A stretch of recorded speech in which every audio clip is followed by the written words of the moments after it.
Hi, my name is Bissy Omi, and welcome to the Measure of Success. And I'm joined on the sofa today with Priscilla Aqua, who's going to be telling us a little about her company, how she got started, how she set up, etc. And basically your journey towards becoming a entrepreneur and successful businesswoman.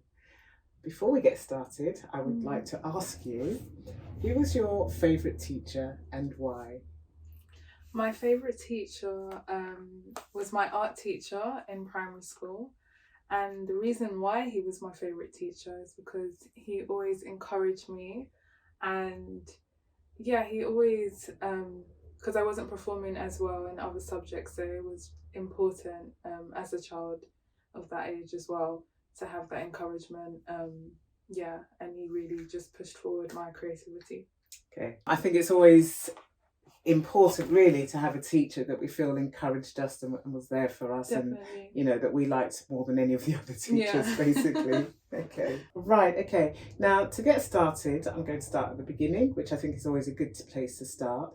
So starting with your early years, so you were born and raised in the UK. Yes, so I was born and raised in Newham and was there until about primary school, and then we moved. But yeah, we've always lived in England. Right, okay, so you're an East London Yes, born and East bred. London, born and bred. And proud of it. Yes. Dare I ask if you're a West Ham supporter? Arsenal supporter. Yeah, support Okay. Arsenal. I'm not going to give away my allegiance, but I'd say that you're definitely on the right tracks there.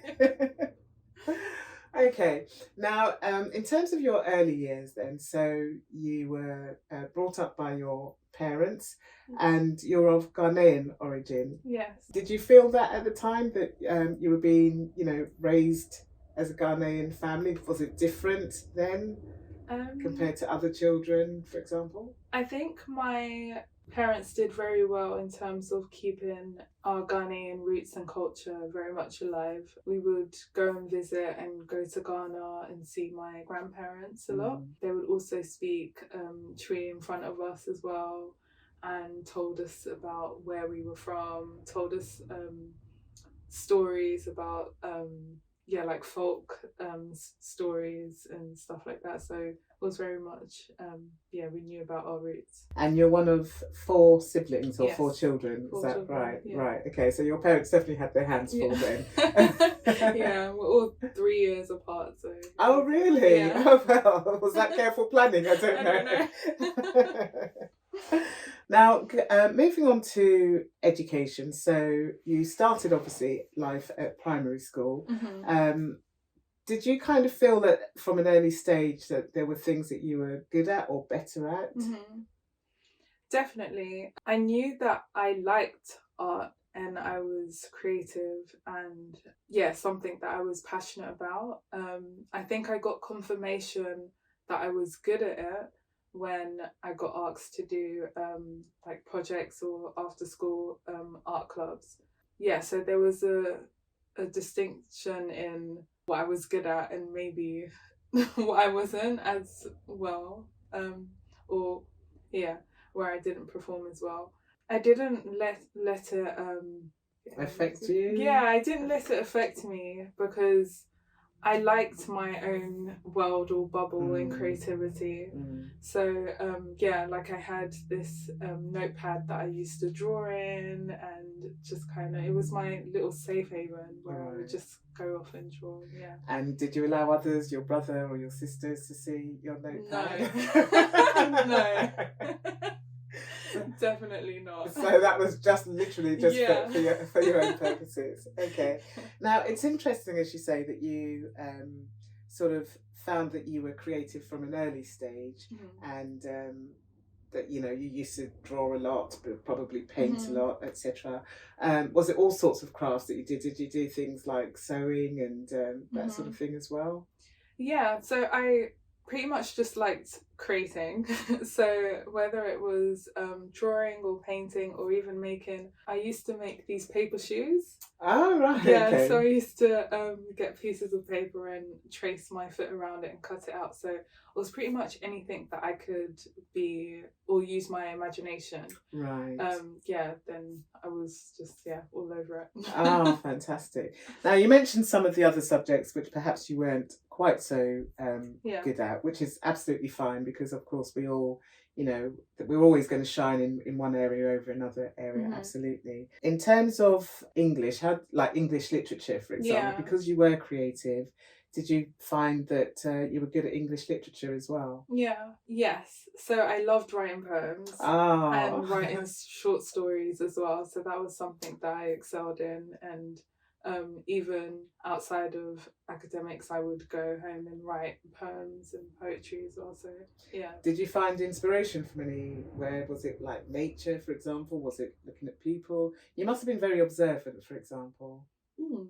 Do you know, it was mostly about emotions. So I think Ah, I would, okay. yeah, I would base my poems, like I would choose a color, for instance, blue, and Hmm. then write about how blue makes me feel. And Right. then it was kind of like along those lines. It sounds very emo, and but yeah, it was very much how my thought process went. So you definitely had something to sort of, that was like your escape, I guess. Yeah, I can imagine, at certain times, which is really good. What about songwriting? Anything along those I lines? tried, but it was more in the church setting. So I Right, joined the right. choir, and then I Okay. decided, yeah, I decided let me try songwriting as well. My godmother, she got me like a songwriting like book and stuff and pen as well for me to write some music. That didn't last very long. I think I liked poetry more. I Right. don't know what drew me more to poetry, but I just found more of a piece in it. Found songwriting a bit more performative. Obviously, in tune. Yeah. You can hit the notes. Okay, I mean that's really good to hear. So you finished school, you went into further or higher education after Mhm. that. So Yeah. what did you do? Go to college, for example, or sixth form? Yeah, so I went into sixth form, and then from sixth form I went into university and studied. Yeah. Okay. What did you do at university? So university I studied fashion design. Ah, right. Yeah. Okay. So again, all along the same sort of line. Yeah. So you had obviously sort of progressed from paper shoemaking Yeah. at that stage and gone into other areas. How did you find your degree? Do you know, it wasn't what I expected in terms of there was a lot of marketing attached to it as well, which I think was very good because it gave me a taste of how it would be outside of university. We did do a lot of collaborations as well, which again is very good in terms of just having a business and knowing where to connect if it's with photographers or brands and how to navigate that. So I found it very informative actually. Yeah, it was good. Right, Yeah. right. Okay. Was it a 3-year degree? Yes, it was. Okay. So you graduated from there, Mhm. and tell us a little bit about your first job that you went into after Mhm. graduating. Yes. So my first job, it was actually a little bit I don't know how to explain it. So we had a graduate fashion week with my university, and my former boss was there, so he was scouting to look for potential people to join the design team. Oh wow! Did you Yeah. know that at the No, time? I had no clue at the time. Okay. No clue at the time. So there's me just showing my work and my portfolio to people who came by at the stores. And he asked me about my work and the prints that I had created because I created my own prints for my final year. And then he gave me his card and said, get in touch. And I looked to my friend and I said, I don't know if I'm gonna email this guy. And she said, no. And she made sure I did. When I got home, she called me and she said, Priscilla, email him now. I said, okay. So I did. And then it was a process of interviews. And yeah.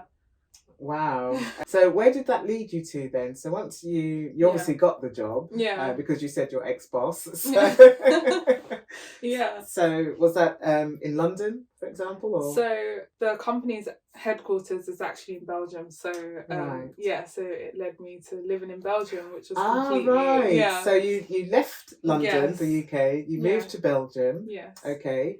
And what was life in Belgium like? Life in Belgium was, well, firstly, it was a little bit of my ignorance as well, because I didn't actually know Belgium existed until I got It's a very small little Yeah, I country know. in Europe. Which, yeah, I shamefully say now because I have a lot of amazing friends and people that I know who live there now. But I moved there, I didn't have any family or friends there. So it was pretty much like an adventure at first. And I was really excited. I was like, yeah, I'm going to this big place. And I was living in Ghent, well, the UK pronunciation is Ghent. Oh yes, Yeah. yeah. And so I was living there, and it pretty much looks like Cambridge. And so it was something kind of familiar to me because my university was there as well in Cambridge. So when I was in Ghent and living there, it felt like home away from home at first, but then the culture is completely different. And that's where it kind of like was a wake up call that, yeah, for me. Right, okay. How long were you there for? I was there for about 4 years and then back and forth for another 3 years. Ah, right. Yeah. So 7 years with the same company. Yeah. And what was the company? No, so I was 2 years with that company and then I stayed on in the country. Ah, After, yeah. right. Okay. You liked it so much? Yeah, because I had like family, friends, well, friends who I said were family at the time. Yeah, so I had like my people there. I created a new home there. Right. And yeah, I created a system for myself as well. So then after working there for 2 years, I started then just doing exhibitions and pop-ups. But yeah, that's something. And what was the name of the company, first Yeah. of all? So the company was called Samsonite. Samsonite. Yes. So I think we're all familiar with Samsonite. I've definitely got a suitcase from Samsonite, at least. And what were you doing there? So I was a designer at the company, and Right. yeah, so I was creating print designs, I was creating actual luggage designs. I was also in charge of the trends as well. So I would set the trends for the rest of the design team and have presentations and everything. Yeah, it was amazing. It sounds really exciting, actually. Did it take you out of your comfort zone at all? Yes, because my background was in fashion and clothing, so I knew about materials and prints because yeah, as I said, I created my own prints for my final year. So that was something I felt at home with. But in terms of actual luggage and form and how it's shaped and looks different on different materials, I wasn't aware of. So that was something I had to also learn as I was working. Right. So it definitely did develop you then. Yes, you for sure. certainly learned a lot of new things, skills, new textures, new that sort of thing. What about in terms of dealing with different people? This was your first job, I'm assuming. Yeah. So in terms of dealing with people, did you learn any skills from that, or did you navigate, a certain course at all? Yeah, definitely. Being the only Black person on the design team as well, and in the company. Right. Yeah, really? Yeah, in the whole company. Yeah. So is it a large company then? Yes. So we were in the headquarters in Oudenaarde, and it's like a massive. Think of about 4 IKEAs put together. Right. Yeah. So it's pretty a large. huge building. Yeah. Did that stand out for you, feeling that you were the only Black person? Did it matter? Do you know what? Initially, no, because the design team, we had people from France, Italy, and all over the country. But then when it came to meetings and me presenting, I really did feel it. And especially when so for instance, there was a situation where I had to present to the CEO, the big boss. And I came in on a Saturday, so not on a working day, just to make sure everything was working fine. And so there was like the downstairs floor, and I worked on the upper floor, and someone on downstairs asked me if I was a cleaner. Right. Yeah. Yeah. Mm. Yeah, so things like that, and there were other instances when I came in with, like, for instance, my hair out, and someone said I looked like a clown. So it was just like, yeah, situations like that that really just highlighted, okay, you're the only black person here, and yeah, made me feel isolated. You don't think that they were being overly racist? Was it just that they were, when I say ignorant, I just mean Mm, like ill-informed, for example. They, yeah, they just weren't used to black people, for yeah, example. definitely. I think they weren't used to black people in those spaces. Yeah. And it came out in a way for them that was very natural to them Right. because they're unaware. But for me, especially coming from the UK, not saying that the UK doesn't have racism, but it wasn't as loud. Yeah. So it just, it was, yeah, highlighted even more.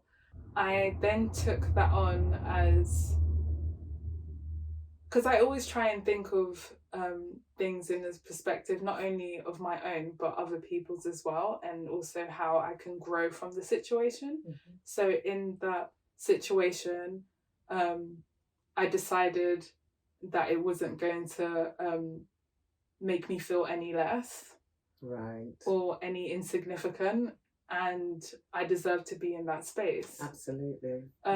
So that's kind of where it pushed me to then create accessories and wear them at work. So for instance, my hairband, I would wear African printed hairbands, or chokers, necklaces, and little accessories, just to be like, no, I'm proud of where I come from, and yeah, you're gonna love it or love it because I love it. So Which is really interesting, and I think it really shows your strength of character, because not everybody would respond in the same way when they're feeling, definitely isolated, for example, odd one out.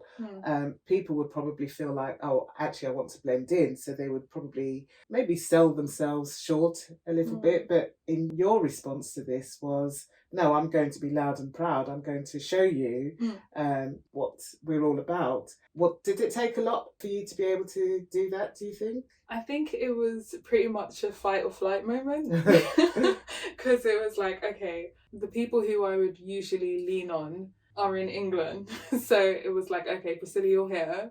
You have to back yourself. If no one's going to back you, you have to back yourself. Mm-hmm. So it was pretty much survival mode, and I didn't want to drown. Like, I'm here now. I'm not going to drown. So it was pretty much like, okay, we're going to run with this and, yeah, see where it goes. Right, which is amazing. So you used to make your headbands, for example, Yes. your hairbands, and that was in your spare time, was it? Yeah. Yeah. So on the weekends, because at the time I didn't have any friends,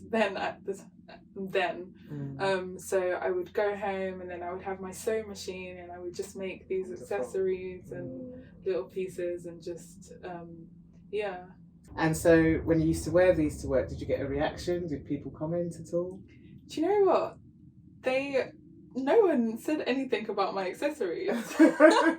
I'm thinking about it now. No one said anything about my accessories. I think, if anything, I gained more friends at work after that. Yeah, right. Which is interesting, because then they started inviting me out to like for drinks or just outings with So that's interesting. Which again is an amazing response, because as I said, some people might want to feel like, oh, I don't want to stand out in this situation, but you kind of did. But they were embracing that. It wasn't a negative reaction or response to it. It was actually quite positive, you would say. Yeah. I've never actually thought of it in terms of the reaction after and how they received me after, which is interesting now to think about. Yeah. Right, so now that you're looking back on it, you can actually sort of read insight into it, basically. Definitely. Amazing. So, okay, you have all this creativity. You definitely had it at the time. Mm-hmm. What made you then decide, okay, I'm actually now going to start on my own? What was the deciding factor? Good question. So, I always wanted to have something that was mine and my own company, but I was afraid that I always said the saying that I want my products or things that I create to be famous, but not myself. So I always wanted to detach what I created or made from me, which now I obviously know that was a bit naive and I can't do that because I'm the brand story. um, but yeah, so at the time I was a little bit reluctant in starting my business, but what pushed it was that when I started creating these accessories, other people outside of work, so people at the gym or even as I'm going to get groceries, they will see these accessories and ask me about it. Oh, Yeah, right. so they were Okay. interested and they're like, where did you get this from? And there were other people of color as well. So Mm. it became something that not only I was proud of, but other people were proud of as well, which I really liked because I initially wanted to go into fashion and creating clothes because I wanted people to be proud of what they were wearing. Right. Yeah, so I always wanted to have like custom made. Yeah. Mm. Again, you made a really interesting statement there that you didn't want to be famous yourself. You Yeah. wanted your brand, your wear to be famous. But Yeah. as you said, you can't really separate the Yeah. two. You are the voice, basically. You represent everything that you create. Now, I'd like us to just take a moment here because you have brought along some of the stuff that you have been creating, and I can see that it doesn't stop at just fashion, for example. You've got lots of different accessories. So Yes. talk us through some of these. Yes. So I started launching the home brand. So just remind us, first of all, the name of your company. Yes. So the name of the company is called Soul Print. Right. And I chose the word soul print because it's something that is personal and that is it's your print to the world. Mm-hmm. It's your stamp on the world and being proud of who you are. So that's why it's called soul print. Okay, I think the name is really fitting and ideal, actually. Now you're holding a cushion. Is this something that you've made? Yes. So all of the pieces are custom made. This is actually printed silk. So I source all the fabrics from Ghana. Ah, right. Yes. Okay. So Good. I go there, and then there's leather at the back. Wow. Okay. Also from Ghana?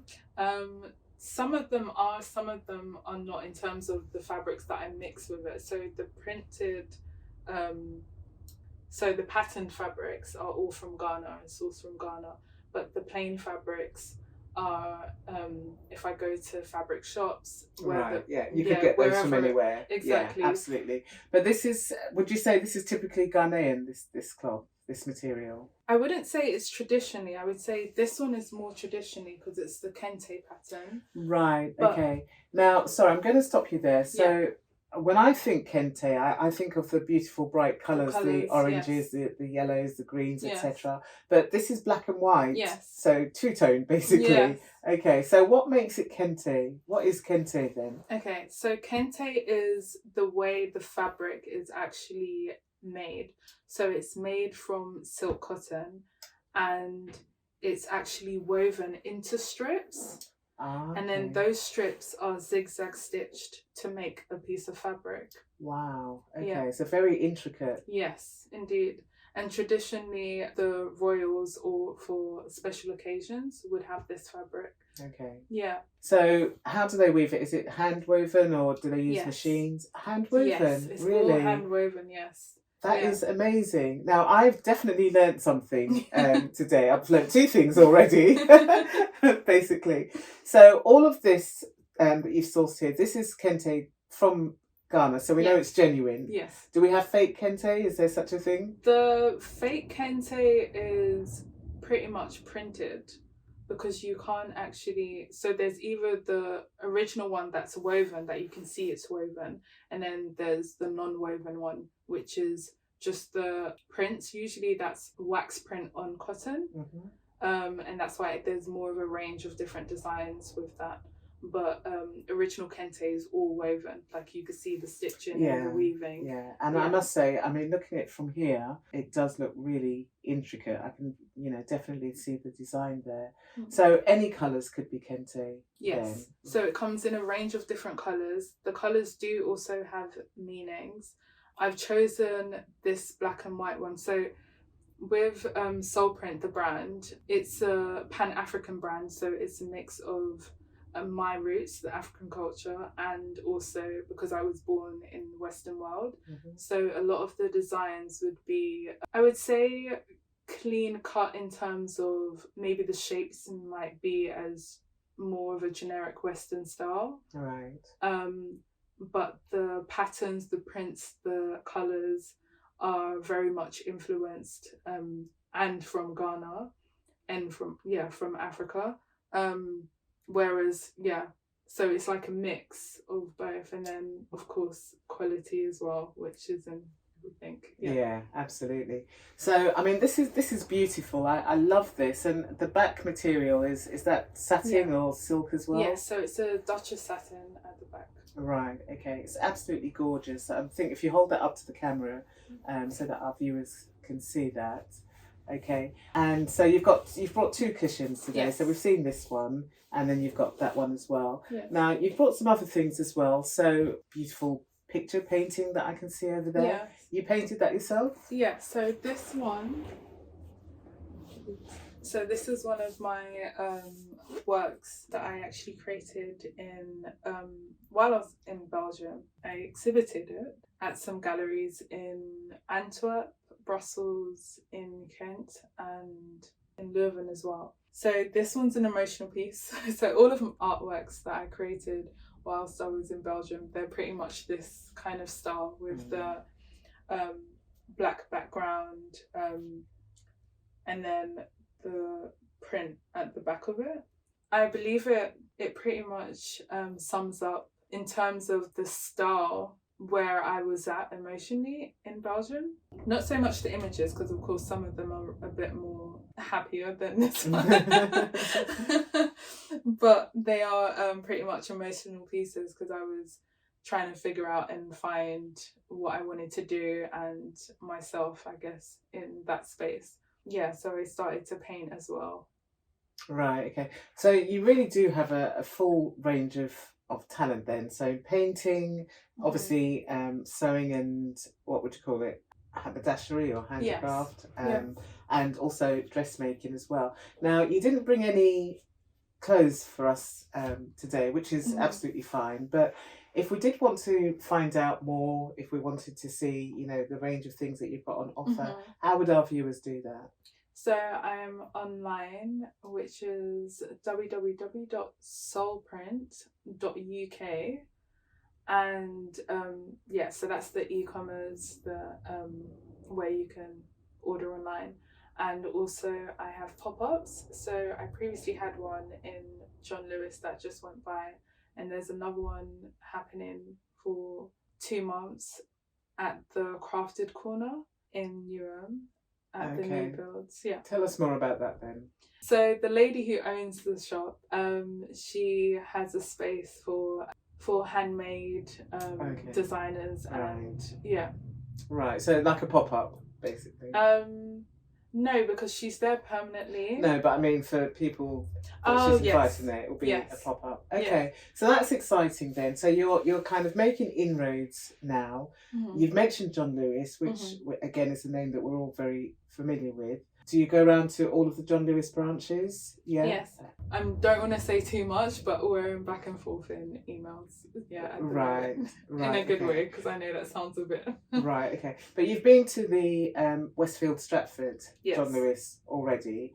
How did that go? How did you find the reception? I was pleasantly surprised because originally I made about 20 cushions, I would say. So on the first 2 days, all the candles were sold out. Okay. So I had to get more in. Okay. And then the cushions, so every other day I had to restock. So the reception was really well. I wasn't expecting it at all. Yeah. Right, okay. Which again is positive. It lets Yes. you know that you're on the right tracks as well. So candle making is also something that you do, is it? Yes. So here's the sample here. So this is one of the candles that we make. So the clay base is actually from Ghana and glazed in Ghana. Oh, okay. And then the actual scent and candle inside I make as well. Wow. So again, lots of talents there. And I can see you've got this lovely box as well. Dare I say, does that look a little bit like the black and white of the cushion? Yes. So it's really important that every piece is unique to the customer.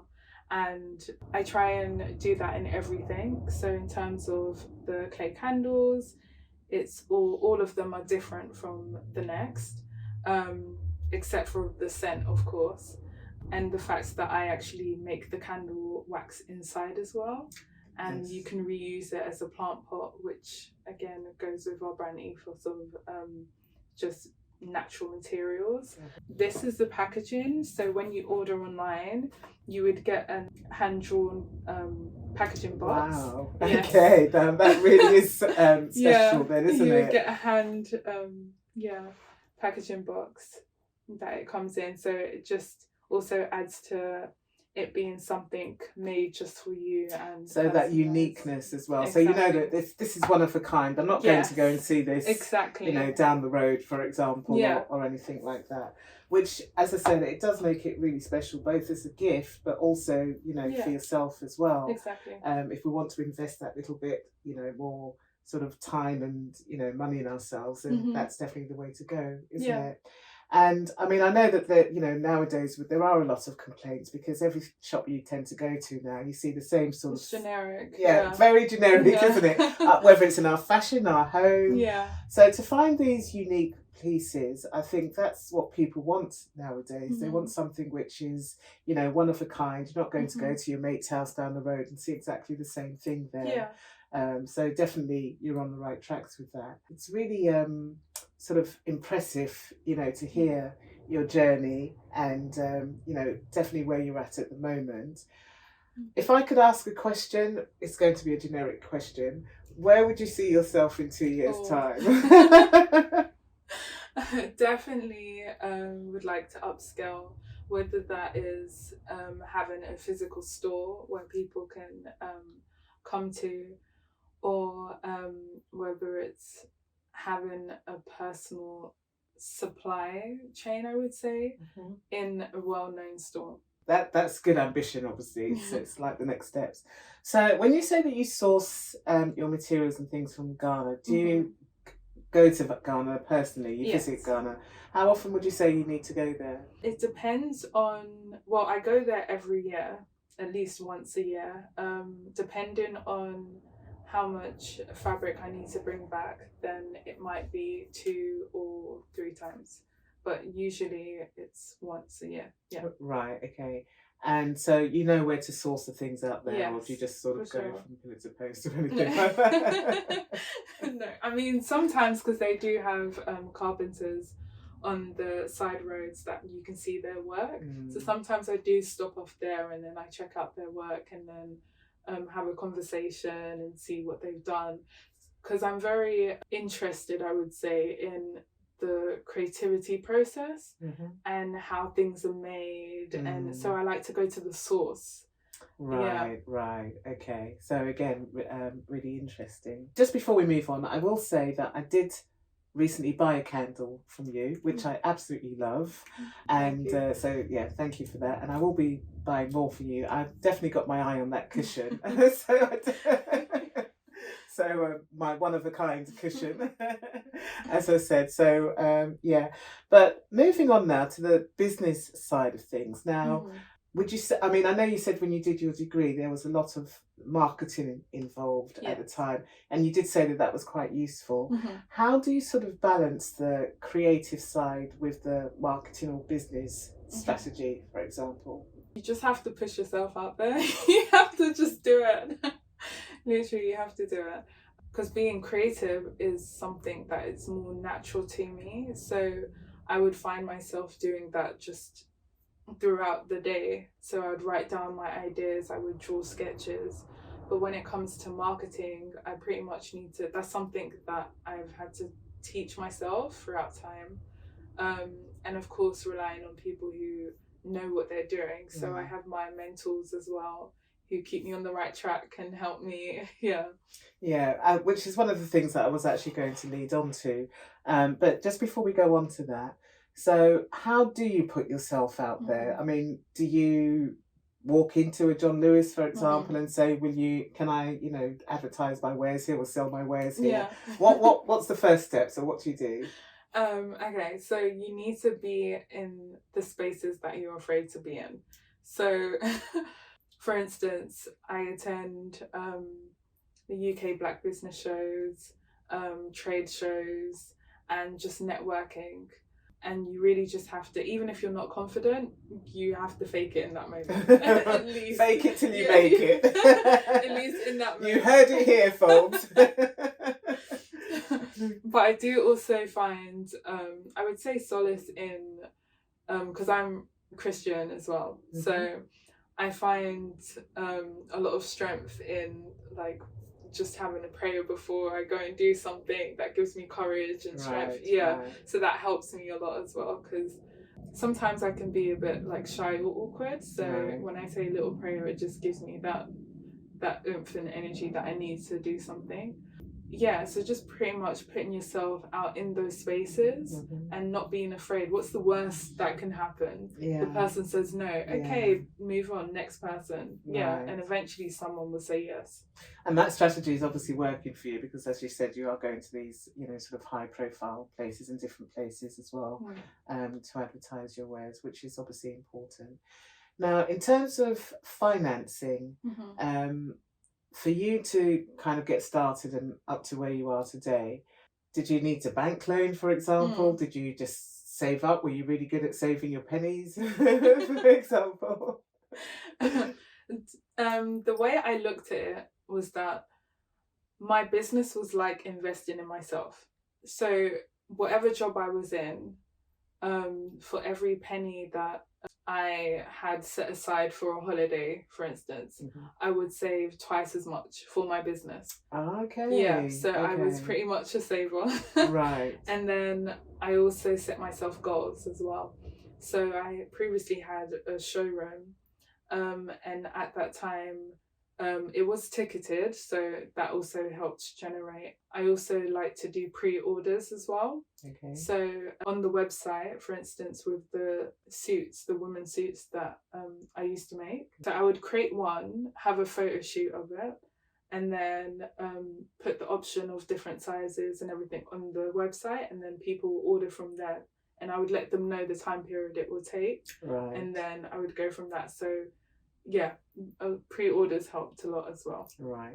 So have you had any bad experiences along the way? I would say most of my bad experiences were pretty much self-inflicted. Okay. Can you give us an example? It was mostly the times where I had either imposter syndrome and I felt like I shouldn't be in this space or this place, or where I felt overwhelmed in terms of so I work well under pressure, but it doesn't mean that every time I do things last minute. Right. Okay. So sometimes, because of that, I've had to learn, okay, this may have worked in uni, for instance, but you can't do this for your business, right? Because it's so things like that. It's just I've had to learn a lot by myself initially. So that's why I'm grateful now that I have my mentors, because instead of me, because they've been through it, they've done it, so they can tell me and warn me before. Right. And that's one of the things that I was going to ask you, actually, that in terms of the people that you surround yourself with, do you think it's important to A, surround yourself with positive people, but B, people who maybe can encourage you because they've been down this road already. They've, you Mhm. know, done the journey before you, for example. Definitely. Like my circle now is I wouldn't say it's very small, but it's small. It's a small circle. But not intentionally. It happened that way because they're the people that align with my goals and values. And like for instance, one of my closest friends, she also studied fashion design with me and she has her own business now, so we encourage each other. Right, right. Yeah, so it's important to have that system that encourages and believes in your vision. And you might not agree on everything in terms of the styling, and you may have different, just different ideas on how, I don't know, someone might like pink and the other person likes blue, for instance. But it's just having that respect for each other as well. And that encouragement is really important. Yeah. Right, Yeah. okay. Are there people, would you say, along the way that you've had to just say, look, you know, this isn't working out? Yeah, definitely. There's been a couple of relationships that that I've had to go because, yeah, they were just enemy in progresses. But That's a good way. That's a good way of putting it. Okay. So, I mean, I've always been one that advocates that you know we're on different parts of our journey throughout our lives, and we can't always take the same people that we started with to the end of our yeah, journey. And you know, some people will be good for a certain part of a journey, and yeah, then others will be good for another part of a journey, hmm etc. So I'm assuming that's basically what you're yeah, saying, really. yeah, Okay, definitely. but now you've come to that level where you know the friends that you have. You know that you don't need a huge, vast amount of Yeah, friends, but it's important to have like-minded people yeah. It's around. about the quality, not the quantity. Yeah, yeah, absolutely. And you mentioned your faith as well. So just touching back on that again. So you Yeah. mentioned that you're Christian. hmm How important would you say? I mean, I know you said that you prayed daily, and especially you know when you've got hmm important events, etc. But how much along the way do you think that your faith has propelled you forward? I would say every step of the way. I see it as that God gives us gifts, right? Yeah. And so the gift that He's given me is creativity.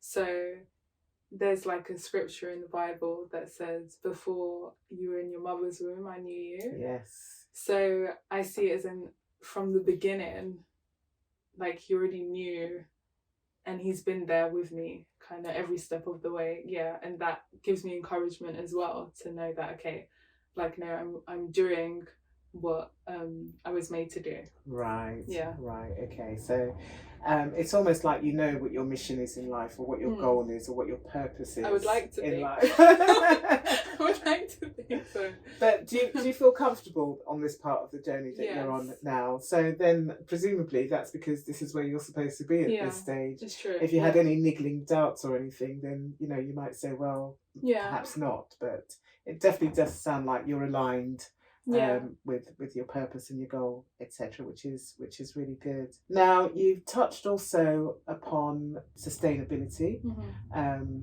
How important is that to your brand?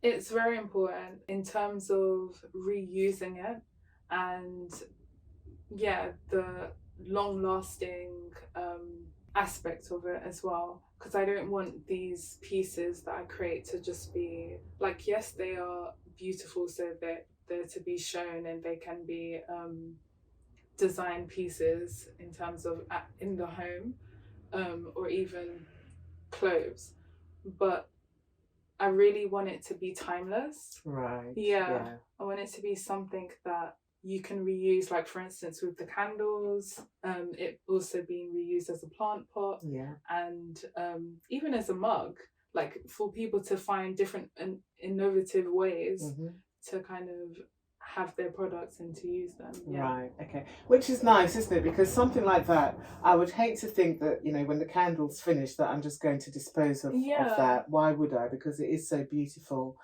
in itself as well. It also reminds you of nature with the colour green, but you've got the Mm. natural clay Mhm. as well. So the fact that, as you said, you can, reuse that for Mhm. something else, I think is absolutely ideal. And I know a lot of our viewers as well would be really interested in hearing about things Mhm. like that as well. How would you sum up your journey overall, and Mhm. what advice would you give to somebody who's thinking, oh, I would like to do that, or I've been thinking of Mhm. doing that for a long time? What would your advice Mhm. be, and any key words or phrases that you have for them? Mhm. I would say that there's a reason why the vision or the dream has come to you and either becomes reality or not if you sit on it or if you do something about it. And having, like, there's, again, I'm going to go back to the Bible. There's a scripture that says faith without works is dead. Hmm. So it's pretty much like that. If you have that faith but you're not doing anything towards it, then it's going to stand still. It's not going to, you're not going to see it in real life. So yeah, just go for it and just do it. And yeah, I know it might seem scary, but that fear is telling you you're on the right path, to be honest, because it's, once you go past that fear, then you can just see the beauty of it and what's to come and what has come out of just that, overcoming that obstacle. And yeah, yeah, I'm excited for you, whoever it is. Well, it sounds like you're certainly enjoying this journey, and I certainly wish you all the best of it Thank going you. forward. You have your website, which you mentioned before, which Yes. is Soulprint.uk. So it's www.soulprint.uk. right, okay, and that will be coming up on our screens anyway, so you'll be able to see that. And we definitely look forward to hearing of any exciting, new ventures that you Thank have, and you. certainly when you get that shop, which I'm sure is Yes. not going to be too long in the future. Amen to that. Yes. We'll be excited to hear that as well. So we'd love to have you back on the show at any point in time. So do keep us informed and everything, Yeah. and all the best for the future. Thank you Thank so you very much. much. Thank you for having me. And this was Priscilla Aqua from Yes. Soulprint. Bye, everyone.